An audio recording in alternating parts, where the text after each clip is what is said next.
Hello everyone, welcome back to my channel, Micah Let's Play, and guess who I am? I'm Micah, because who else would I be? We're continuing more of Beacon Pines. Our last episode was a really powerful one with the two characters, Luca and Beck, registering their complaints with the storm that was raging outside and telling the miserable universe, you know, all that kind of stuff. And it's so interesting, the conversation that was had in the last episode.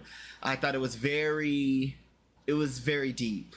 And this game it's hitting home for me in a lot of areas. Yeah, let's see what happens in this chapter. Holy bananas. Chapter 5. Friendly Feud. Friendly Feud, let's go. The air was heavy with the hard rain's residue. The smell of wet things.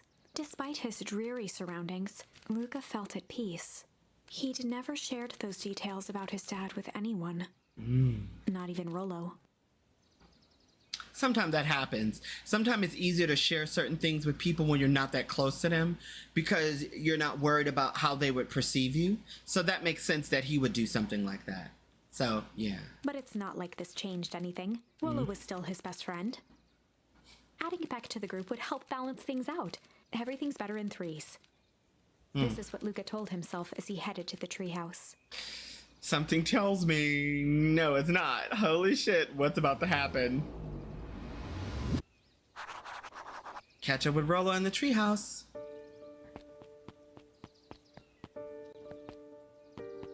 La la la la la la la la la la la la la. Oh, it's Batgirl. Or Dawn. Hey, Dawn. Tracking down the lead? You bet. I heard a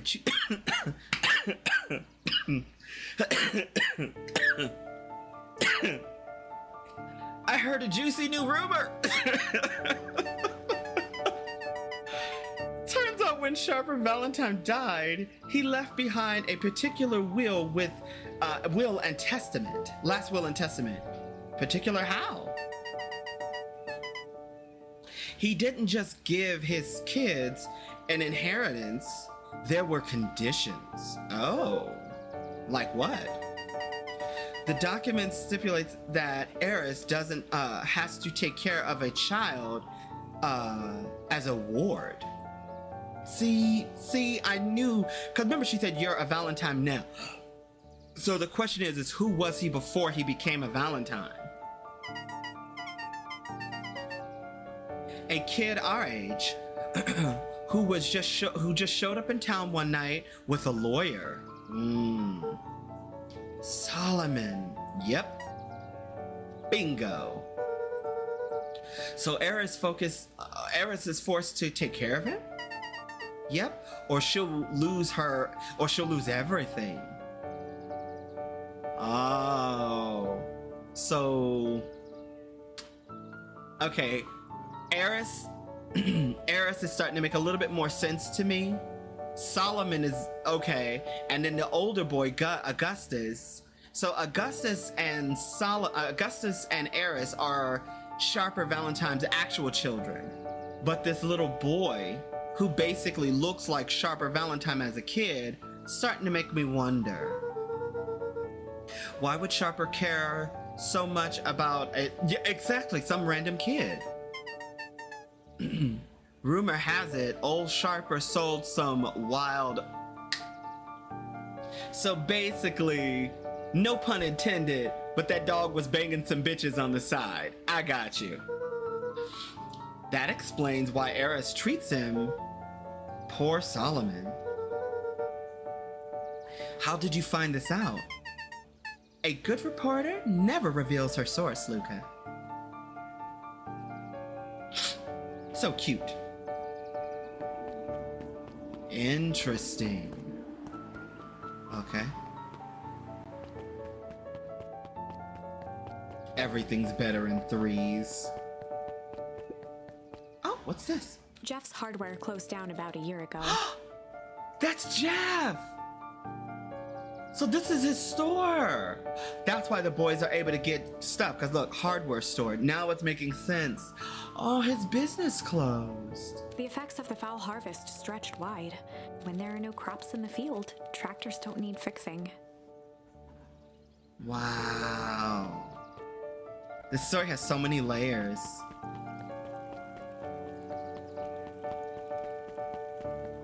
So I'm supposed to meet with Rolo. Oh. Excuse me, what are you doing? What are you doing? I'm just kidding.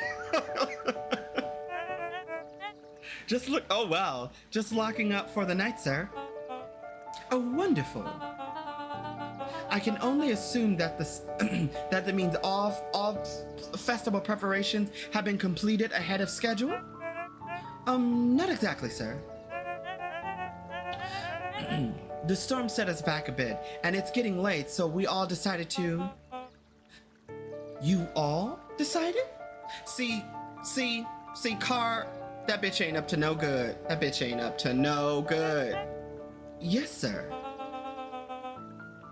As I was unaware that your job involved deciding things. Damn. You go, girl. We all have to... Oh, wow, we all here at Perennial Harvest because we believe creating a better future, yes? Yes, sir, very much, sir. Do you want to be the one that tells the town we failed them? No? That we gave up because there was a little rainstorm and we all got a little sleepy? All got sleepy? Of course not, sir. Good, then it's decided. Yes, sir.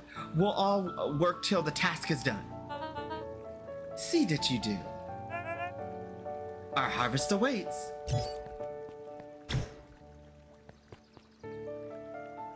And look how it's like glowing green. Like, look at this. I wonder what's inside of here. I'm so curious. I wonder if we ever get to go inside.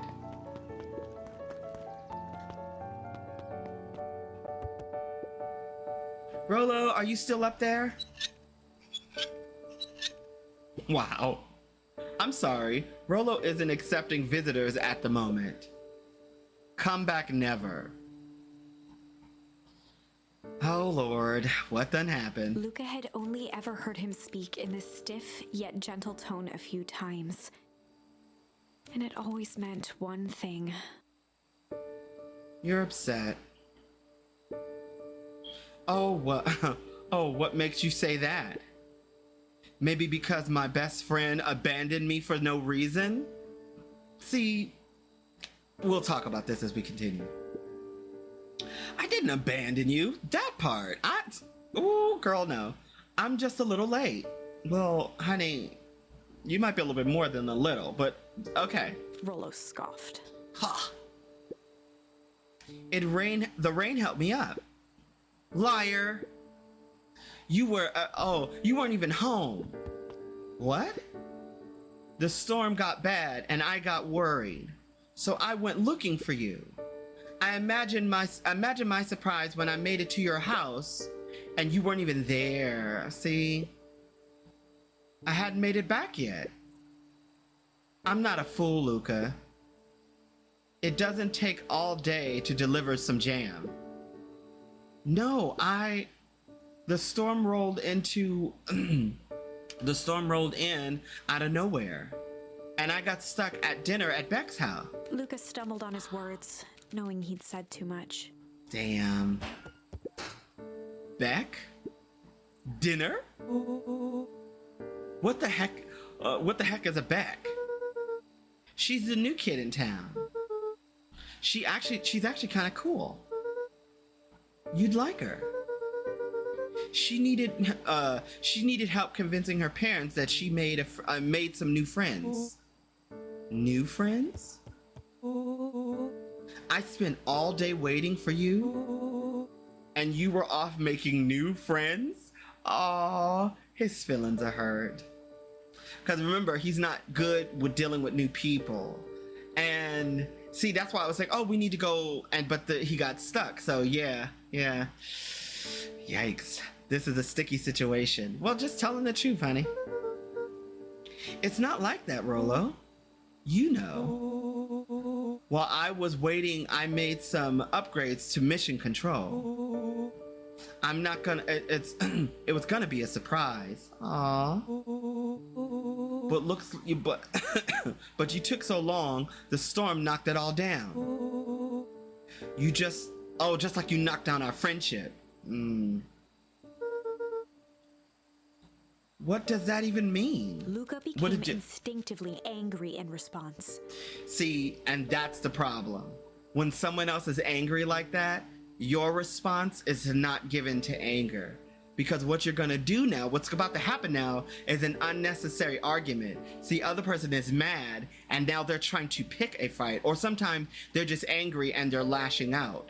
And all you have to do is remain calm and then explain things calmly to them. When you do that, you disarm them, and guess what? Their gun is out of ammo.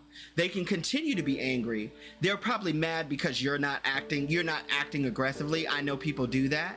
But when you respond, when someone else is angry and it's a misunderstanding, you have to remain calm. You have to remain calm. I know the first thing to do is to get angry, because sometimes they say things that push your buttons, and it's like, wait, they don't understand. They don't get what really went down. So let me let them calm the hell down, and once they're done running their mouth, then it's gonna be like, well, this is what happened. So you don't think X, Y, and Z.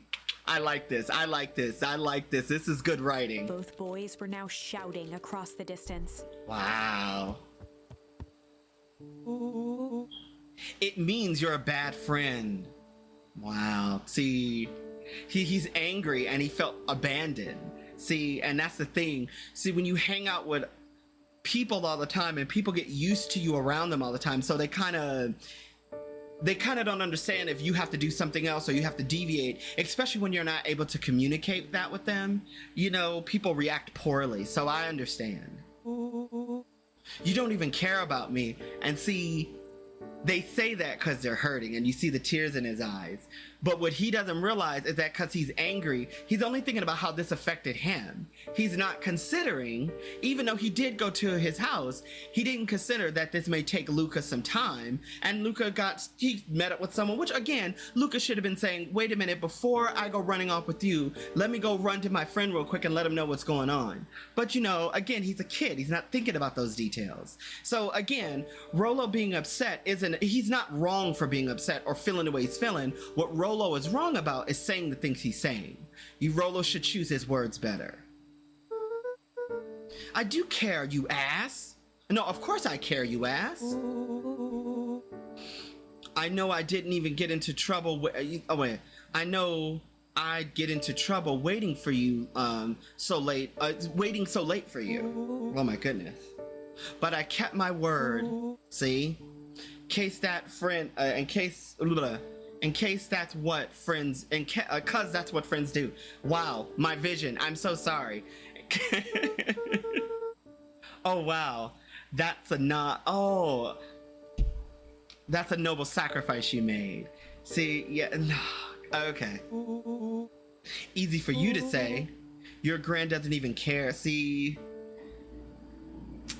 Rollo. You could sail as long as you want, and you wouldn't even get in trouble. Seriously? You're acting like, wow, I caused this. I mean, kind of you did, Luca. You did, because you didn't tell him what was going on. But also, Rollo, dude, calm the fuck down. If that's what you think, maybe then you're the bad friend. Rollo's tone changed to a calm, yet more intense anger. Maybe my pa is right. Storms bring more than water. They bring out the real Luca. See, again, now he's just going for blood. He's just going in for blood. Stop quoting your Pa's nonsense like it means anything. Yeah, well, at least my pa is still around. See? Because he let his anger get the best of him instead of trying to remain calm, now he said something he can't take back. The words hung in the cold night air. I know they did. Rollo's stomach dropped, knowing he'd crossed a line. But it was too late. Luca, Good night, Rollo. See? Dang it. See,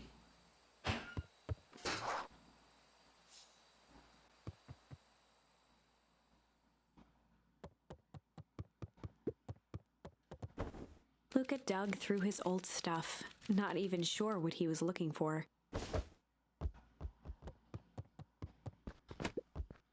Rolo. What a jerk. Called me a bad friend.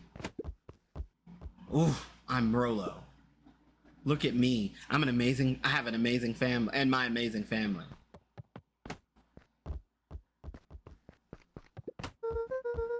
Oh.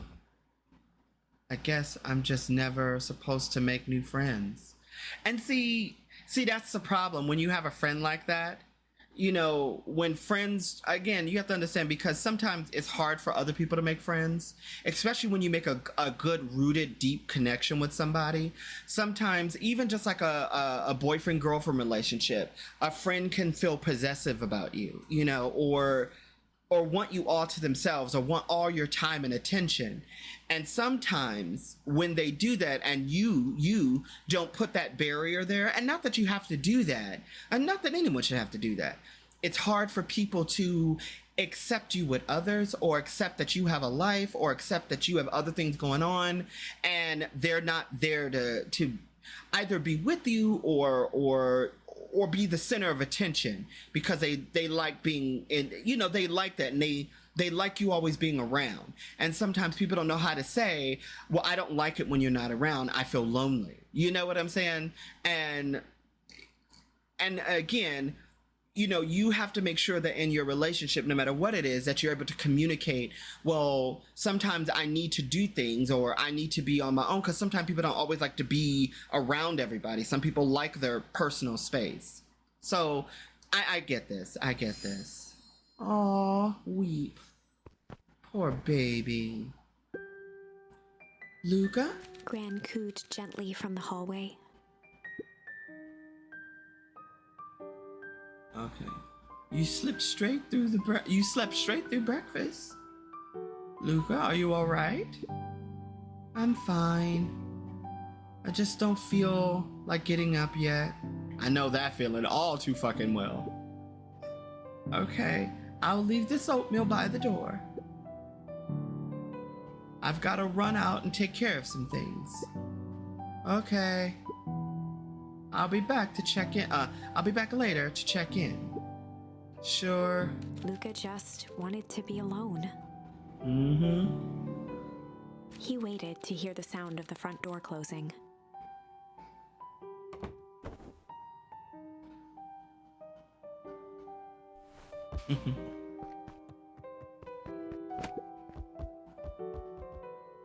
I bet Rolo's still gonna go to the festival.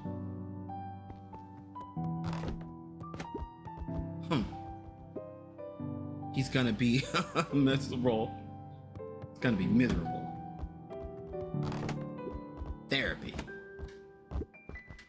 What's this? Luca dozed off again. Aww. Luca? I see you didn't eat your oatmeal.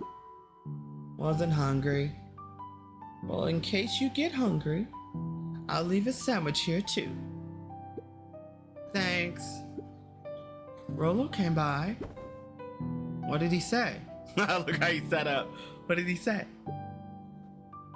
He wanted to talk to you. What did you say what did you say? I told him you weren't feeling well. Good. So your plan is to just sit in your room all day? Pretty much. Well, I need to pop around again for a few minutes. If you decide to end your pity party and go outside, I think it'd be good, do you some good. Noted. Lucas still couldn't bring himself to go out. Besides, if he ran into Rolo, he'd have to actually confront the situation. That part.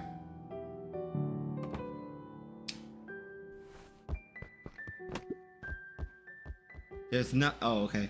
There's never anything interesting at the festival anyway. Oh, Oh, okay, I guess I'm supposed to kick the ball over there.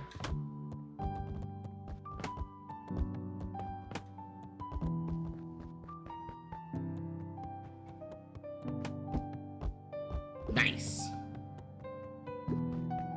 The Adventures of Hank Atomic. The complete first volume. Luca carefully opened the cover and began to read. Rollo had received it for his birthday. A special hardcover edition with behind-the-scenes commentary and bonus art. Rollo cherished it, but asked that Luca keep it at his house. Luca wasn't sure if it was because Rollo didn't trust himself with it, didn't trust his sister around it, or just wanted an excuse to come hang out at Luca's more often. That's most likely what it was. Whatever the reason, Luca didn't mind. But it had stayed right there where Rollo had stashed it ever since. Now, at the foot of his bed, Luca lost himself in the pages.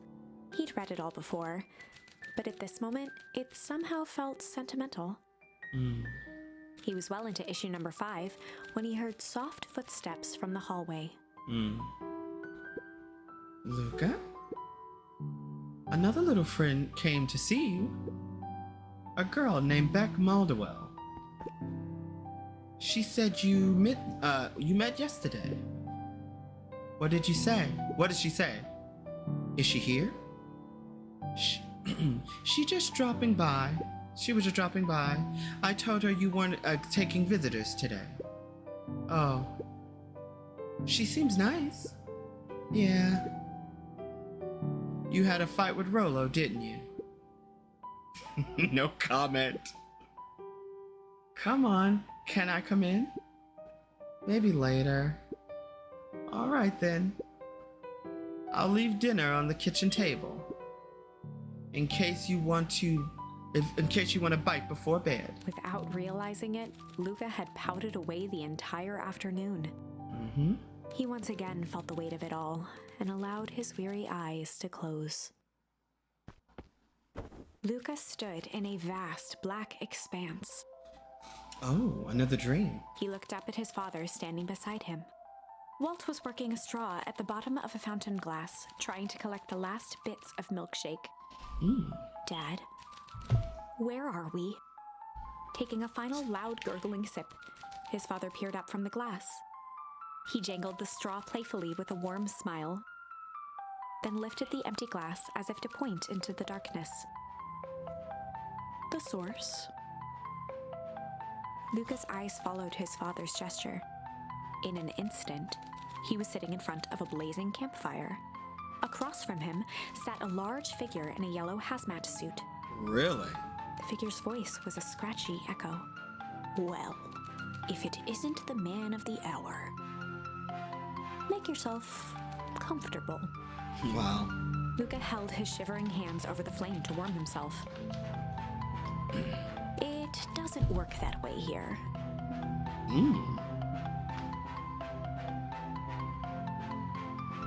Okay. Their yellow-gloved hand pointed to the base of the flame.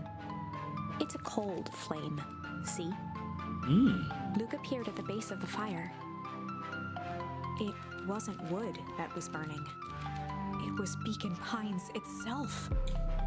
Oh. Tiny buildings, freezing and crumbling as they were consumed by flame.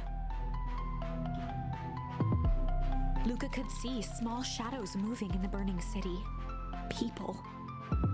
Luca leapt to his feet. We've got to help them! The figure gave a dismissive wave of their hand. I love it. Why waste energy helping people who can't even help themselves? Wow. The figure bent down to examine the panicked crowd as they desperately tried to stop the flames. They only care about what's right in front of them. Not like us. Luca's voice was a trembling whisper. Us? The figure slowly stood up, grabbing its helmet with both hands. With a jolt and a twist, the suit emitted a gasp. A cloud of torpid mist escaped, slowly revealing the face within. Luca's own face looked back at him. Oh. Older, worn, distant. The sensation was oddly familiar. Oh, wow. As if he'd caught his own reflection by surprise in the mirror, the doppelganger smiled. Creepy. I tried to help once. Once? He gestured towards his face. And all it got me was this. Wow. Lucas staggered back. You aren't me. Luca felt a hand catch his shoulder. His father was there again, beside him. Every choice sets us on a path. Oh, okay. This is the end of one of your paths, son. Luca watched his older self shake its head ruefully, its face twisting into a cruel grin. Wow. Welp, Dad, if you wanted him to see this, far be it from me to disappoint. Right? Luca watched in shock as the figure took a confident step forward and plunged into the flames.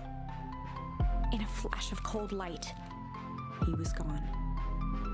Wow. What does all of this mean? Right? Luca felt a reassuring squeeze on his shoulder. Just remember, why we choose matters just as much as what we choose. Right? Luca woke up to see a hazy figure at the foot of his bed, silhouetted in the morning sun. Mom? No, dear. It's only Gran. Luca rubbed his eyes. The kind, concerned face of his gran came into focus. How are you feeling? Fine. Anything you want to talk about? I don't feel like talking. Know that feeling. That's just as well. How about you sit there and listen a bit? Whenever you and Rolo fought about doesn't matter. That part. But he... Gran silenced Luca with a gentle pat on the leg. Fighting between friends happen. It does. Okay, whatever said doesn't matter. What the important thing is that it's not the last thing you say to each other. Very true. Because sometimes you might say the last thing and things happen and you're not able to take back or apologize or anything. So, very true. But he said stuff about Dad. Well, do you think he meant it? No. He was just mad. See? See? And did you mean any of the things that you said to him? No. Good. One most appreciate friends in the best moments and accept them in the worst. Yes, that is true. And sometimes people don't do that. You know, when you're not doing well and other people don't really understand what's going on with you, and it's hard for you to articulate what's going on with you, sometimes people misinterpret those things and they get angry and they feel rejected or abandoned and all that other stuff.